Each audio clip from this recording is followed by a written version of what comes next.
Hey, so probably not as enthusiastic as usual, but I'm going to work on showing you or going through this little subsection of urbanization.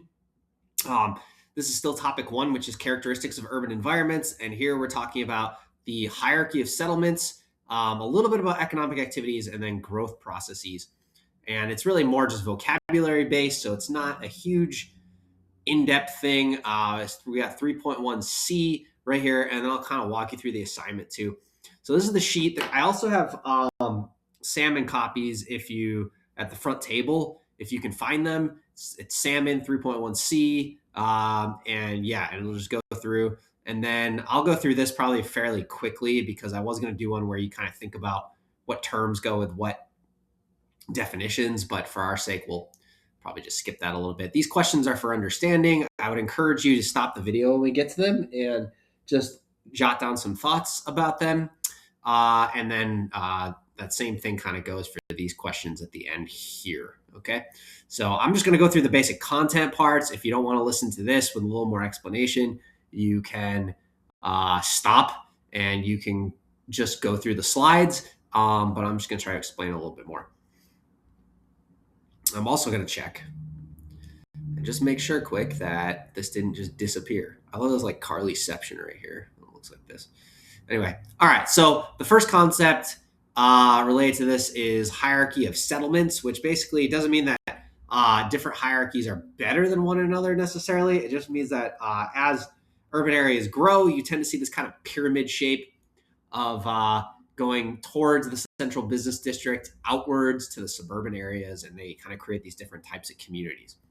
So, settlement size is normally used as a measure of the hierarchy, and they sometimes say it's like the importance. And by importance, it usually means like the political, economic, sociocultural, and what they call the sphere of influence importance of an area. So, how far out its attributes can be found in other places. So, if you think about Boise, for example, Boise State University, the Broncos, that their sphere, the sphere of influence of that university in the Boise metro area is very large. Like you find all across Idaho people that are fans of Boise State.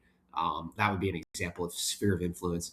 But anyway, there's a couple different terms here. They're a little confusing because they're not necessarily mutually exclusive, and they don't tell you about the type of community. They tell you more about the goods and services that a community can promote or can sustain. So the first thing's called range, and the range in terms of geography is the amount of distance that people travel for a good or service.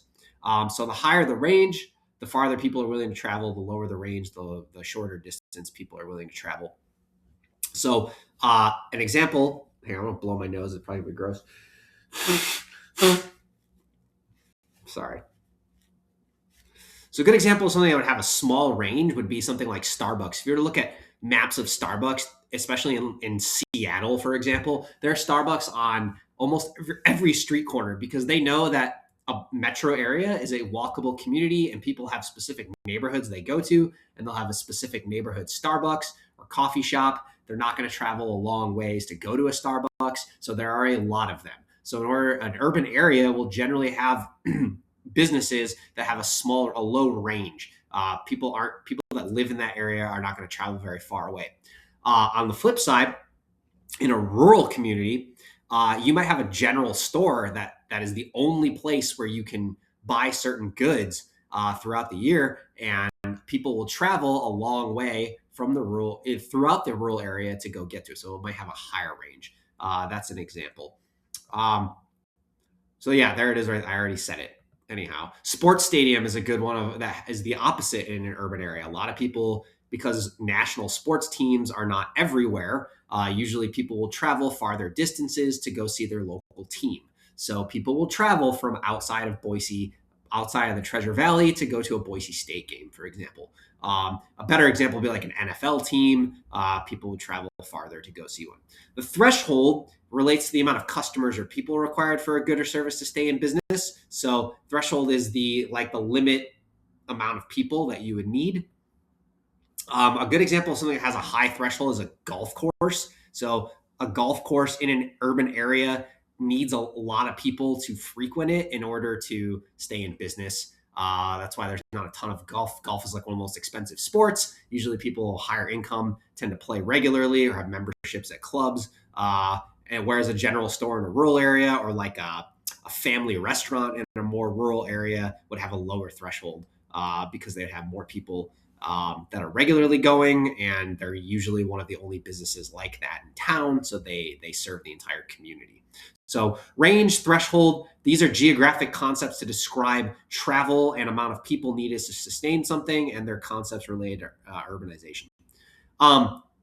As you look at these various attributes, you'll tend to have different types of businesses and goods that will spring up. So low order goods are things that people really need. Necessity goods or convenience goods bought frequently, things like groceries, gas, housewares, things you need, tools, things of that nature. So people will generally travel pretty far to get them. You don't need a ton of people frequenting that business to keep it afloat.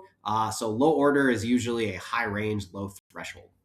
Higher order goods are luxury or shopping goods bought and used infrequently, things like watches, cars, experiences. So, like going to see a ballet or a play or a really high end restaurant, a really, really fancy hotel. So, those are going to be things that people, it might have a higher range, but it's also, people might travel far to do those things, but they're going to have a high threshold. They need a lot of people. So, it kind of creates these different types of goods. So, low order goods, you're going to see more in suburban and rural areas. High order goods are more, not that low order goods are not in urban areas, but you're going to see your higher order goods more often in urban areas. And then finally, the other thing I said is the sphere of influence, which is the area served by a settlement. So an urban area, you will see its influence spread out to farther and farther areas outside of it. People will travel, for example, if you get on I-84 going east every day. I guess I don't do it myself because I live west of I-84. But if you go east every day towards Boise, it will be a traffic jam. The economic sphere of influence, the jobs available to people are much higher out that way. People are commuting because the housing prices, at least for the moment, are lower, not as low as they used to be, but lower than Boise by comparison. All right, so these are the six terms for the hierarchy of settlements. I was gonna say like which one do you think goes with which, just to do a little break from lecture, but since I'm not there, we can just kind of fill them in a little bit. So these are kind of how cities, they don't follow a progression all the time, but what they do is you'll see these around in urban areas. So the first one I accidentally left in there was hamlet. A hamlet is a small collection of homes and farms.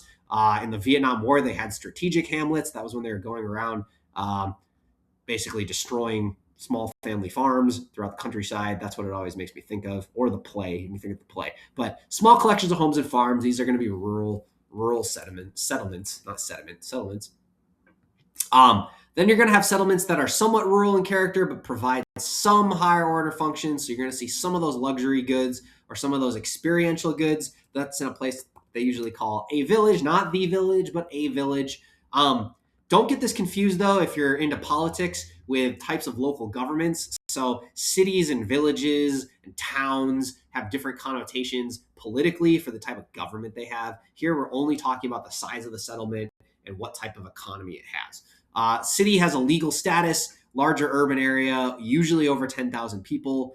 And again, this is geographic city, not political city, because technically any settlement can politically be a city if it incorporates. That's a whole separate local government thing.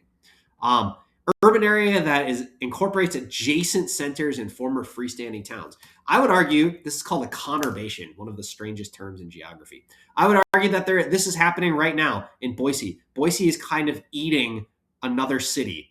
If you can think about what that is and you want to put it in the comments of today's post, I will give you a gnarly Carly if you're the first person to get it right. It is.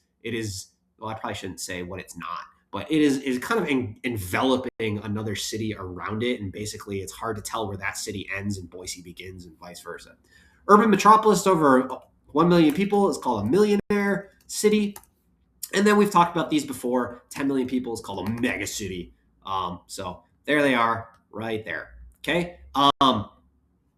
This is just good for understanding urban environments that develop over time. So I got these 4 questions. Sorry, this would be a good time to stop. We'll talk about these hopefully when I get back. if that ever happens. And but if I would stop and think about some answers to these questions real quick, and then we'll come back. You stop the video. Don't. I'm not going to stop. All right, second part, we're going to skip this video for today. I will post a link if you want to watch it, but I think it's a good video. I'll probably show it to you anyway. But one thing about hierarchy of settlements is that you can make some different generalizations about them. So there are many more small settlements than large settlements. Usually small settlements are around the large settlements. Toward the bottom of the hierarchy, you're going to have things that have very low thresholds. And then they're going to, be in the village, and they're going to have a sphere of influence to the surrounding hamlets. So like Meridian kind of has a sphere of influence to places like Eagle's not really a hamlet anymore, but Star, Cuna, maybe, like places around it.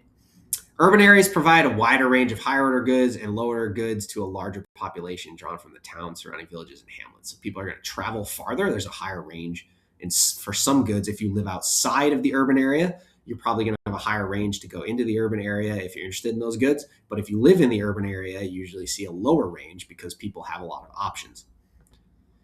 And then towards the top of the hierarchy, where you get to really, really large megacities, large urban areas provide a large number of higher order goods and lower goods to a very large number of people drawn from a wide area. I feel like I just said the same thing twice, but for some reason I thought that was important to say like that. So anyway, growth and development. So this is about the functions of urban areas and how they help with development. So I want to talk about these really quick. Commercial is the first, commercial commerce. So basically, the towns around a rural area will provide a market and exchange centers for the conversion from subsistence to cash crops. So basically, as urban settlements develop, they will provide more of a commercial service. So even now, like you have a farmer's market. I'm always going to use Boise as an example. It's a good local example. There's a farmer's market every weekend, so people are using it as a place for commerce. Industry, so urban areas provide stimulus for development of employment opportunities, and that's a pretty common one, especially back in the 60s, 70s, and 80s. Not so much now, but there's a lot of commercial retail jobs, I guess, now, not so much industrial jobs. Political sentiment. People usually feel some sort of social or political tie to their broader community as a result of the urban area. Like I said, like Boise State University. If someone asks you where you're from, you're probably not going to say like Meridian or Eagle, Idaho. If you're traveling, not abroad, but traveling across the United States, you probably say like Boise because people know what it is. It's the capital, things like that. You kind of get this like feeling of allegiance or like a piece of a broader community. And then administratively, they provide economies of scale for health and education. So as you build up a larger and larger city, you will find it more efficient to run certain services out of the city government. And that's better than having a whole bunch of sprawling, small communities, for example. So if those didn't make sense, let me know and we'll talk more about it. But this is just kind of like why these cities grow. And then, I forgot about socially. Socially, it provides, usually like intermixing of diverse groups. You're usually going to see people weaken their ties to the traditional rural beliefs and customs. It's a good example of like the political divide between rural and urban areas. People tend to become more liberal as they move more into urban areas. Part of that's the diversity. Part of that's the lifestyle that attracts those types of people. But you're going to see this mix of traditional and I don't want to say modern, but just more like diverse beliefs and cultural systems. Last thing is growth processes. So there's two types of growth processes. They're spontaneous and planned. They are exactly what they sound like. So spontaneous is where locations that are more suited for urban growth, like we talked about the first day of urbanization, have the growth of large cities, and then the growth happens on its own over time, and there's not a ton of planning that goes into it. There might be a little bit of zoning and planning along the way, but it kind of grows and sprawls over time. This usually happens in places with moderate climates that are low coastal plains, not in mountainous regions. They have water sources. Sometimes external forces play a role, but this is more like historical in nature, like colonial resettlement, and then good transport links and accessibility. So a place that is a hub for air traffic these days, trains back in the day, has roads, access to interstates, things like that would be modern examples. Corp planned communities, there's a couple north of here. So Avamore and then like Hidden Springs,